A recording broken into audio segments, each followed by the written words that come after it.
হে আল্লাহর বান্দাগণ, আল্লাহ ব্যতীত তোমাদের কোনো বন্ধু ও সাহায্যকারী নেই।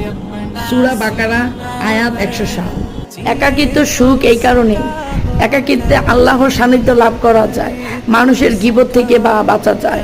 একাকিত্ব আল্লাহর দিদার লাভ করা যায়, ইবাদত বন্দেগী করা যায়। ইবাদত বন্দেগীর সময় কখনো কোনো বাধা আসে না।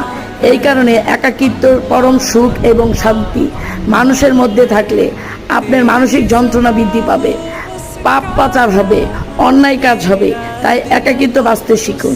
এই কারণে বলা হয়েছে একাকিত্বের মাধ্যমে সুখ আর সুখ। একা বাঁচতে শিখুন।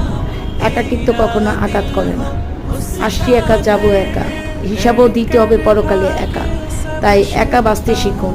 জীবনে শান্তি থাকতে চাইলে একাকিত্ব সবচেয়ে আনন্দ এবং সবচেয়ে মধুর। একাকিত্ব কখনো মানসিক যন্ত্রণা বয়ে আনে না। একাকিত্ব শুধু সুখ আর সুখ।